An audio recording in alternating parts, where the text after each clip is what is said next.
అభిజిత్ లగ్నం అంటే ఏమిటో తెలుసా?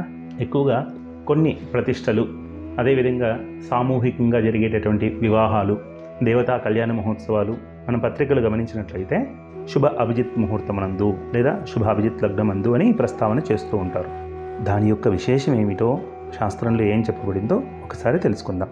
మద్యం దినగతే భానో ముహూర్తోభి తదాహ్వయ సర్వదోషాన్నిహంసాషు పినాకీ త్రిపురం యథా.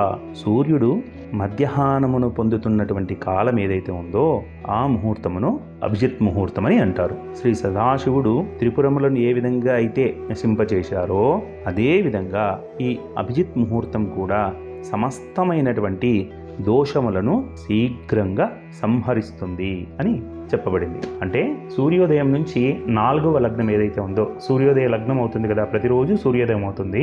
ఆ సూర్యోదయం ఏదో ఒక లగ్నంలో అవుతుంది కదా, ఆ లగ్నం నుంచి 4వ లగ్నం ఏదైతే ఉందో దాన్ని అభిజిత్ లగ్నం అని అంటారు. ఇది సుమారుగా మనకి మనం భారతదేశ కాలమానానికి చెప్పుకుంటే 11 గంటల అంటే 6 గంటల సూర్యోదయం అయ్యేటటువంటి ప్రాంతానికైతే 11 గంటల నుంచి 12 గంటల మధ్య భాగంలో, 12-12:30 మధ్య భాగంలో ఆ సమయంలో ఈ యొక్క అభిజిత్ లగ్నం అనేది వస్తూ ఉంటుంది.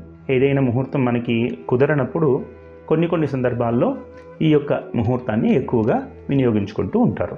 మీ అందరికీ అర్థమైంది కదా. శ్రీమాత్రే నమః.